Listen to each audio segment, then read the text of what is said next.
ವೀಕ್ಷಕರಿಗೆಲ್ಲ ಶರಣು. ಇವತ್ತಿನ ಸುಣ್ಣದ ಬಗ್ಗೆ ಹೇಳ್ತೀನಿ. ಇದೇನಪ್ಪ ಸುಣ್ಣದ ಬಗ್ಗೆ ಅಂತ ಅಂದ್ಕೋತೀರಾ? ಹಿಂದಿನವರು ಎಲೆ ಅಡಿಕೆ ಸುಣ್ಣ ಹಾಕ್ಕೊಳ್ತಾ ಇದ್ದರಿಂದ ಅವರು ಹಲ್ಲುಗಳು ಸ್ವಲ್ಪ ಕೆಂಪಾಗಿರ್ಬೋದು, ಆದರೆ ಎಷ್ಟು ಆರೋಗ್ಯವಂತರಾಗಿದ್ದರು. ಅವ್ರ ಮೂಳೆಗಳಲ್ಲಿ ಎಷ್ಟು ಶಕ್ತಿ ಇತ್ತು. ಹೊಲ ಗದ್ದೆ ಮನೆ ಎಲ್ಲ ಕಡೆ ಕೆಲಸ ಮಾಡ್ತಾಯಿದ್ರು. ಹೆಣ್ಮಕ್ಳು ಕೂತ್ಕೊಂಡು ಬೆಳಗ್ತಾಯಿದ್ರು, ಸಗಣಿಯಲ್ಲಿ ಮನೆಯನ್ನು ಸಾರಿಸ್ತಾಯಿದ್ರು ಅಲ್ವಾ. ರಾಗಿ ಬೀಸ್ತಾಯಿದ್ರು. ನಿಂತ್ಕೊಂಡು ಬೀಸೋಕ್ಕಾಗುತ್ತಾ? ನಿಂತ್ಕೊಂಡು ರುಬ್ಬೋಕ್ಕಾಗುತ್ತಾ? ಕಲ್ಲು ಆವಾಗಿನ ಕಾಲದಲ್ಲಿ ರುಬ್ಬೋ ಕಲ್ಲು, ಬೀಸೋ ಕಲ್ಲು ಎಲ್ಲದಕ್ಕೂ ಕೂತು ಮಾಡ್ತಾಯಿದ್ರು ಕೆಲಸಗಳನ್ನು. ಅಂದಮೇಲೆ ಅವರ ಮಂಡಿ ಮತ್ತು ಮೂಳೆಗಳು ಎಷ್ಟು ಸ್ಟ್ರಾಂಗ್ ಆಗಿರಬೇಕು ಲೆಕ್ಕ ಹಾಕಿ. ನಮಗೆ ಯಾಕೆ ಇವಾಗ ಹಂಗಿಲ್ಲ ಅಂದರೆ, ಕೆಲವು ವಸ್ತುಗಳನ್ನು ಹಳಬರು ಉಪಯೋಗಿಸ್ತಿದ್ದಂಥ ವಸ್ತುಗಳನ್ನು ನಾವು ಇವತ್ತು ದಿವಸ ಉಪಯೋಗಿಸೋದನ್ನ ಬಿಟ್ಬಿಟ್ಟಿದ್ದೀವಿ, ಅಥವಾ ಮರೆತು ಬಿಟ್ಟಿದ್ದೀವಿ, ಅಥವಾ ಅದರ ಬಗ್ಗೆ ಜ್ಞಾನ ಇಲ್ಲ ಅನ್ನೋದನ್ನು ತಿಳ್ಕೊಂಡು. ಏನಪ್ಪ ಅಂದರೆ, ಈ ಸುಣ್ಣ ಅಂತ ಏನಿದೆಯಲ್ಲ, ಇದರಲ್ಲಿ ಏನೇನು ಜಾಸ್ತಿ ಇರುತ್ತಪ್ಪ ಅಂದರೆ ಕ್ಯಾಲ್ಶಿಯಂ ಮತ್ತು ಐರನ್ನು ತುಂಬ ಇರುತ್ತೆ. ಕ್ಯಾಲ್ಶಿಯಂ ಮತ್ತು ಐರನ್ ತುಂಬ ಇರುತ್ತೆ. ಇದನ್ನು ಒಂದು ಗೋಧಿ ಕಾಳಷ್ಟು ಊಟಕ್ಕೆ ಮುಂಚೆ ಒಂದು ಅರ್ಧ ಗಂಟೆ ಮುಂಚೆ ನೀರಲ್ಲಿ ಹಾಕಿ ಕಲಿಸ್ಬಿಟ್ಟು ಕುಡೀರಿ, ಅಥವಾ ಊಟದಲ್ಲಿ ಮೊಸರಲ್ಲಿ ಹಾಕ್ಕೊಂಡು ಮಿಕ್ಸ್ ಮಾಡ್ಕೊಂಡು ತಿನ್ನಿ. ಹೇಗಾದರೂ ಹೊಟ್ಟೆಯಲ್ಲಿ ಸುಣ್ಣವನ್ನು ಸೇರಿಸ್ತಾ ಹೋಗಿ, ಮೂಳೆಗಳು ಗಟ್ಟಿ ಆಗ್ತವೆ. ಹೌದು, ಮೂಳೆಗಳು ಕೆಲವು ವರ್ಷಗಳಾದಮೇಲೆ 21 ವರ್ಷ ಆದಮೇಲೆ ಬೆಳೆಯಲ್ಲ ಅಂತ ಹೇಳಿದ್ದ ನಾನು ಕೇಳಿಸ್ಕೊಂಡಿದ್ದೀನಿ. 21 ವರ್ಷದ ವರೆಗೆ ಮಾತ್ರ ಮೂಳೆಗಳು ಬೆಳೀತವಂತೆ. ಆದ್ದರಿಂದ ತಾಯಿ ಗರ್ಭದಲ್ಲಿ ಮಗು ಇರುವಾಗಲೇ ತಾಯಿ ಎಲೆ ಅಡಿಕೆ ಹಾಕೋದು, ಆ ಸುಣ್ಣವನ್ನು ಸೇವಿಸೋದಕ್ಕೆ ಕೊಡ್ತಾಯಿದ್ರು.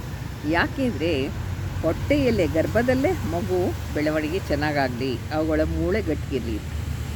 ಹಿಂದಿನವರು ದೊಡ್ಡ ಸೈಂಟಿಸ್ಟ್ಗಳಪ್ಪ, ಪುರಾತನರು. ಆದರೆ ನಮಗೆ ಅದರ ಬಗ್ಗೆ ಜ್ಞಾನ ಇರಲಿಲ್ಲ ಅಷ್ಟೇ ಅಲ್ವಾ. ಜ್ಞಾನದಿಂದಲೇ ವಿಜ್ಞಾನ ಹುಟ್ಟಿದೆ ಅನ್ನೋದನ್ನ ಚೆನ್ನಾಗಿ ಜ್ಞಾಪಕ ಇಟ್ಕೊಳ್ಳಿ ಅಲ್ವಾ.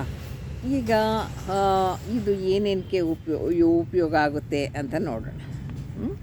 ಮೂಳೆಗಳು ಸವಿಯಲ್ಲ.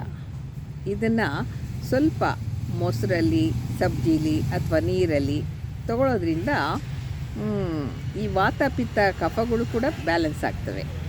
ಮತ್ತು ಈ ಹಳದಿ ಕಣ್ಣು ಅಂತ ಕಾಯಿಲೆ ಬರುತ್ತೆ ಒಂದು, ಆ ಕಾಯಿಲೆಗೆ ಅದು ಒಂಥರ ಮಾರಕ ಕಾಯಿಲೆ. ಆ ಕಾಯಿಲೆಗೆ ಏನೋ ಹೆಸರಿದೆ, ಮರ್ತಿದ್ದೀನಿ. ಆ ಕಾಯಿಲೆಗೆ ಕಬ್ಬಿನ ರಸ ಮತ್ತು ಈ ಒಂದು ಸುಣ್ಣ ಬಹಳ ಮುಖ್ಯವಾದ ಗುಣಕಾರಿ ವಸ್ತುಗಳಾಗಿ ಪರಿಣಮಿಸ್ತವೆ. ಮಕ್ಕಳಿಗೂ ಅಷ್ಟೇ, ಎತ್ತರ ಬೆಳಿಬೇಕು ಅಂತ ಹೇಳ್ತೀರಲ್ವ, ಈ ಮಕ್ಕಳಿಗೆ ಮೂಳೆ 21 ವರ್ಷಕ್ಕೆ ಬೆಳೆಯೋದು ನಿಂತೋಗುತ್ತೆ ಅಂತ ಹೇಳ್ತಾರೆ. ಆದ್ದರಿಂದ ಈ ಮಕ್ಕಳಿಗೆ ಹಲ್ಲು ವೀಕ್ ಆಗಬಾರ್ದು, ಸ್ವಲ್ಪ ಹೈಟ್ ಬರಬೇಕು ಅಂತಂದರೆ ಇವಾಗ ಏನು ಮಾಡ್ತಾರೆ, ಹೈಟ್ ಬರೋಕ್ಕೆ ಸ್ವಿಮ್ಮಿಂಗು ಅದೊಂದೇ ಹೇಳ್ತಾರೆ ಅಲ್ವಾ.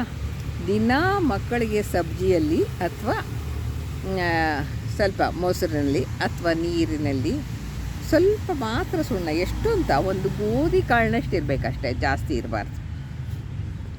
ಇಷ್ಟು ಗೋಧಿ ಕಾಳಿನಷ್ಟು ಸುಣ್ಣವನ್ನು ಸ್ವಲ್ಪ ಕದ್ರಿ ಕೊಡ್ತಾರೆ. ಮಕ್ಕಳು ಎಷ್ಟು ಹೈಟ್ ಬೆಳೀತಾರೆ ನೋಡಿ.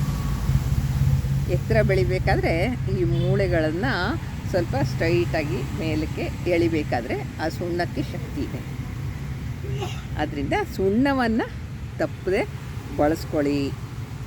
ನಾರ್ಮಲ್ ಡೆಲಿವರಿ ಆಗೋವಂಥವರು ಕೂಡ ಈ ಮಗುವಿಗೆ ಇದನ್ನು ಚೆನ್ನಾಗಿ ನಾರ್ಮಲ್ ಡೆಲಿವರಿ ಆಗೋಕ್ಕೆ ಕೂಡ ಇದು ಹೆಲ್ಪ್ ಮಾಡುತ್ತೆ. ಜೊತೆಗೆ ಹೊಟ್ಟೆಯಲ್ಲಿರೋ ಮಗುವನ್ನು ಕೂಡ ಸುರಕ್ಷಿತವಾಗಿ, ಕ್ಷೇಮವಾಗಿ, ಆರೋಗ್ಯವಾಗಿ ಬೆಳವಣಿಗೆಯನ್ನು ಕೊಡುತ್ತೆ. ಮತ್ತು ಇನ್ನೇನು ಒಂಥರ ಎತ್ತರವಾಗಿ ಬೆಳೆಯೋಕ್ಕೆ ಅಂತ ಹೇಳಿದೆ. ಆಗಾಗ ಮಕ್ಕಳು ಕಾಯಿಲೆ ಬೀಳ್ತಾ ಇರುತ್ತೆ ನೋಡಿ, ಮುಖ್ಯವಾದ ಕಾರಣ ನೋಡಿ. ನಾವು ಅಷ್ಟೇ, ಮಕ್ಕಳು ಅಷ್ಟೇ, ಆಗಾಗ ಕಾಯಿಲೆ ಬೀಳ್ತಾ ಇದ್ದೆ. ಅವಕ್ಕೆ ಖಂಡಿತವಾಗಿ ಸುಣ್ಣವನ್ನು ಕೊಡಲಿ, ನೀರಲ್ಲಿ ಅಥವಾ ನಾನು ಹೇಳ್ದಾಗೆ ಮೊಸರಲ್ಲಿ ಸ್ವಲ್ಪ ಕಲಸಿ. ಅವಕ್ಕೇನು ಗೊತ್ತಾಗಲ್ಲ, ಸುಣ್ಣ ಒಂದು ಚೂರು ಬಿದ್ದರೆ ಸಾಕು ಆಯಿತಾ. ಇದರಿಂದ ಏನಾಗುತ್ತೆ, ಮಕ್ಕಳ ಆರೋಗ್ಯ ಚೆನ್ನಾಗಾಗುತ್ತೆ. ಕಾಯಿಲೆಗಳು ಕಡಿಮೆ ಆಗುತ್ತೆ. ಕಾಯಿಲೆಗಳು ನಮ್ಮಿಂದ ದೂರ ಇರಬೇಕಾದ್ರೆ ನಮ್ಮ ಶರೀರದಲ್ಲಿ ಏನಿರಬೇಕು, ಕ್ಯಾಲ್ಶಿಯಂ ಮತ್ತು ಐರನ್ ಇರಬೇಕಲ್ವ. ಹಾಗೆ ಈ ಬಿಸಿಲು ಕೂಡ ಮುಖ್ಯವಾದದ್ದು, ಅದ್ರ ಜೊತೆಗೆ ಸುಣ್ಣ ಕೂಡ ಮುಖ್ಯವಾದದ್ದು. ಹೀಗೆ ಕೆಲವು ಗರೇಲು ಉಪಾಯ ಅಂತ ಹೇಳ್ತೀವಲ್ಲ, ಮನೆ ಮದ್ದುಗಳನ್ನು ನಾನು ಹೇಳ್ತಾ ಹೋಗ್ತೀನಿ. ಅದನ್ನು ನಿಮ್ಗೆ ಯಾವ್ದು ಸೂಟ್ ಆಗುತ್ತೋ ಅದನ್ನು ಮಾಡಿ. ಆದರೆ ಇದರಲ್ಲಿ ತುಂಬ ಶಕ್ತಿ ಇದೆ, ನೆನಪಿಟ್ಕೊಳ್ಳಿ. ಗೊತ್ತಾಯ್ತಾ? ನೀವು ನಿಮ್ಮ ಶರೀರವನ್ನು ಎಷ್ಟು ಪ್ರೀತಿಸ್ತೀರಾ. ಹಿಂದಿನ ಒಂದು ವಿಡಿಯೋನಲ್ಲಿ ಹೇಳಿದ್ದೆ 5 ತತ್ವಗಳ ಬಗ್ಗೆ. ಅಲ್ಲಿ ಹೇಳೋದು ಮರ್ತಿದ್ದೆ. ಏನು ಗೊತ್ತಾ, ನೀವು ನಿಮ್ಮ ಶರೀರಕ್ಕೆ ಎಷ್ಟು ಸಮಯವನ್ನು ಕೊಟ್ಟು ಎಷ್ಟು ಪ್ರೀತಿಸ್ತೀರಾ, ಅಷ್ಟೇ ನಿಮ್ಮ ಶರೀರ ನಿಮ್ಮನ್ನು ಪ್ರೀತಿಸುತ್ತೆ ಅನ್ನೋದನ್ನ ಮರಿಬೇಡಿ ಯಾವುದೇ ಕಾರಣಕ್ಕೂ. ಮತ್ತು ಈ ಸುಣ್ಣವನ್ನು ಯಾರು ಉಪಯೋಗಿಸ್ಬಾರ್ದು ಅಂತ ಕೂಡ ಹೇಳಬೇಕಲ್ವ. ಎಲ್ಲರೂ ಉಪಯೋಗಿಸ್ಬೋದು, ಆದರೆ ಯಾರು ಉಪಯೋಗಿಸ್ಬಾರ್ದು ಅಂದರೆ ಹೊಟ್ಟೆಯಲ್ಲಿ ಕಲ್ಲಿರುತ್ತಲ್ಲ, ಪತ್ರಿ ಅಂತ ಹೇಳ್ತೀವಿ, ಸ್ಟಮಕ್ ಸ್ಟೋನ್ ಅಂತ ಹೇಳ್ತೀವಿ. ಪತ್ರಿ ಇರೋರು, ಫೈಲ್ಸ್ ಇರೋರು, ಮೊಳೆ ರೋಗ ಅಂತೀವಲ್ಲ, ಇಂಥದ್ದೆಲ್ಲ ಇರೋರು ಖಂಡಿತ ಈ ಸುಣ್ಣವನ್ನು ಬಳಸೋದು ಬೇಡ ಅಲ್ವಾ ಅಂತ ಹೇಳ್ತಾ, ಯಾರು ಉಪಯೋಗಿಸ್ಬೋದು, ಎಲ್ಲರೂ ಉಪಯೋಗಿಸ್ಬೋದು, ಆದರೆ ಯಾರು ಉಪಯೋಗಿಸ್ಬಾರ್ದು, ಫೈಲ್ಸ್ ಮತ್ತು ಹೊಟ್ಟೆಯಲ್ಲಿ ಸ್ಟೋನ್ ಆಗಿರುತ್ತಲ್ಲ ಅಂಥವರು ಮಾತ್ರ ಬಳಸಬಾರ್ದು ಅಂತ ಹೇಳ್ತಾ ಇವತ್ತಿನ ಮಾತಿಗೆ ವಿರಾಮ ಕೊಡ್ತೀನಿ. ನಿಮಗೆಲ್ಲ ಸನ್ಮಂಗಳವಾಗಲಿ ಅಂತ ಹೇಳ್ತಾ ನನ್ನ ಮಾತುಗಳನ್ನ ಮುಗಿಸ್ತೀನಿ. ವೀಕ್ಷಕರಿಗೆಲ್ಲ ಶರಣು. ಎಲ್ಲ ಹೇಳ್ತಾರೆ, ನಮ್ಮಪ್ಪ ನಮಗೇನಿದ್ದಾನೆ, ನಾವು ಯಾಕಾರು ಇಲ್ಲಿ ಹುಟ್ಟಿತು ಏನೋ, ಎಷ್ಟು ದೊಡ್ಡ ದೊಡ್ಡ ಶ್ರೀಮಂತರಿದ್ದಾರೆ ಭೂಮಿ ಮೇಲೆ, ಹೀಗೆಲ್ಲ ಹೇಳೋದನ್ನು ನಾವು ಕೇಳಿಸ್ಕೊಂಡಿದ್ವಿ. ಅದೆಲ್ಲ ಅವರ ಹಿಂದಿನ ಜನ್ಮದ ಕರ್ಮಫಲ. ಆದರೂ ಕೂಡ ನಾವು ಏನು ಯೋಚನೆ ಮಾಡಬೇಕಪ್ಪ ಅಂದರೆ, ಹುಟ್ಟಿದ ಮೇಲೆ ಯಾರು ಏನು ಕೊಟ್ಟಿದ್ದಾರೆ, ಅಥವಾ ಈ ದೇಶ ನನಗೇನು ಕೊಟ್ಟಿದೆ, ಈ ರಾಷ್ಟ್ರ, ಈ ರಾಜ್ಯ ನನಗೇನು ಕೊಟ್ಟಿದೆ ಅನ್ನೋದಕ್ಕಿಂತ ನಾನು ಆ ರಾಜ್ಯಕ್ಕೆ ಏನು ಕೊಟ್ಟಿದ್ದೀನಿ, ನಾನು ನನ್ನ ಸುತ್ತ ಇರುವಂಥ ವಾತಾವರಣಕ್ಕೆ, ನನ್ನ ಸುತ್ತ ಇರುವಂಥ ಸಮಾಜಕ್ಕೆ ನಾನು ಏನು ಕೊಟ್ಟಿದ್ದೀನಿ, ನಾನು ಹೇಗೆ ಬದುಕ್ತಾ ಇದ್ದೀನಿ ಅನ್ನೋದು ಮುಖ್ಯವಾದ ವಿಚಾರ. ಈಗ ನಿಮಗೆ ನಿಮ್ಮಲ್ಲಿ ಇರಬೇಕಾದಂಥ ಕೆಲವು ಕ್ವಾಲಿಟಿಗಳನ್ನು, ಇರಬಾರದ ಕೆಲವು ಕ್ವಾಲಿಟಿಗಳನ್ನು ತಿಳಿಸ್ತೀನಿ. ಇರಬೇಕಾದ್ದು ಏನು ಅನ್ನೋದನ್ನು ಮೊದಲು ತಿಳಿಸ್ತೀನಿ. ಏನೇನು ಇರಬೇಕಪ್ಪ ನಿಮ್ಮಲ್ಲಿ ಕ್ವಾಲಿಟಿಗಳು ಅಂತಂದರೆ, ನಿಮ್ಮಲ್ಲಿ ಮುಖ್ಯವಾಗಿ ಇರಬೇಕಾದ್ದು ದೈವ ಭಕ್ತಿ, ದೈವದಲ್ಲಿ ನಂಬಿಕೆ ಇರಲಿ. ಎರಡನೇದು ದೇಶ ಪ್ರೇಮ ಮತ್ತು ದೇಶವನ್ನು ರಕ್ಷಿಸುವಂಥ ದೇಶಭಕ್ತರ ಬಗ್ಗೆ ಗೌರವ ಇರಲಿ. ನಿಮ್ಮ ಆತ್ಮಸ್ಥೈರ್ಯ ಕುಂದದೇ ಇರಲಿ. ನಿಮ್ಮ ತಂದೆ ತಾಯಿ ಗುರು ಹಿರಿಯರ ಬಗ್ಗೆ ಗೌರವ ಇರಲಿ. ನಿಮ್ಮ ನಾಡು ನುಡಿ ಸಂಸ್ಕೃತಿಗಳ ಬಗ್ಗೆ ಪ್ರೇಮವಿರಲಿ. ನಿಮ್ಮ ಸಂಸ್ಕಾರ ಶುದ್ಧವಾಗಿರಲಿ.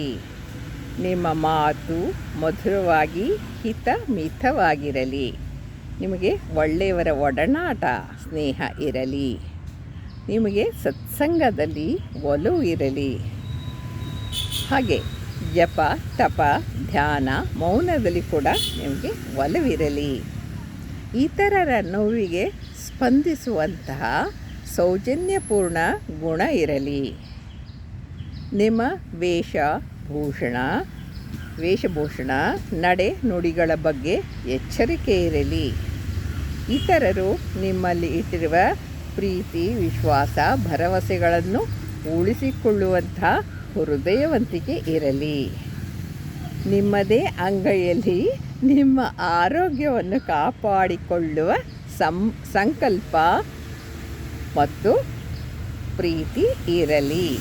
ಇವಿಷ್ಟು ಸಾಮಾನ್ಯವಾಗಿ ನಿಮ್ಮಲ್ಲಿ ಇರಬೇಕಾದಂತಹ ಗುಣಗಳು. ಇಷ್ಟು ಗುಣಗಳು ನಿಮ್ಮಲ್ಲಿ ಇದ್ದುಬಿಟ್ರೆ ನೀವು ಮಾನವರಿಗಿಂತ ಮಹಾಮಾನವರಾಗಲಿಕ್ಕೆ ಲಾಯಕ್ಕಾಗಿದ್ದೀರಾ ಅಂದರೆ ಲಕ್ಷಣ. ಇವೆಲ್ಲ ಲಕ್ಷಣಗಳು. ಕೆಲವು ಲಕ್ಷಣಗಳು ಇದ್ದರೆ ಮಾತ್ರನೇ ಆತನನ್ನು ಮನುಷ್ಯ ಅಂತ ಹೇಳ್ತಾರೆ, ಮಾನವ ಅಂತ ಹೇಳ್ತಾರೆ, ಮಹಾಮಾನವ ಅಂತ ಹೇಳ್ತಾರೆ.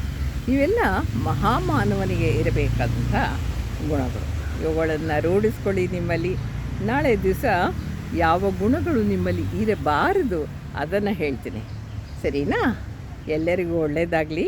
ಇದನ್ನು ಸ್ವಲ್ಪ ಮತ್ತೆ ಮತ್ತೆ ರಿವೈಂಡ್ ಮಾಡಿಕೊಂಡು ನೋಡಿ ಬರ್ಕೊಂಡು ಅದನ್ನು ಫಾಲೋ ಮಾಡ್ತೀರಾ ಅಂತ ಅಂದ್ಕೊಳ್ತಾ ನಿಮ್ಮೆಲ್ಲರಿಗೂ ಒಳ್ಳೆಯದಾಗಲಿ ಅಂತ ಹರಿಸ್ತಾ ನನ್ನ ಮಾತುಗಳನ್ನ ಮುಗಿಸ್ತೀನಿ. ಶರಣು. ಎಲ್ಲರಿಗೂ ಸನ್ಮಂಗಳವಾಗಲಿ. ಲೋಕ ಸಮಸ್ತ ಸುಖಿನೋ ಭವತ್ತು.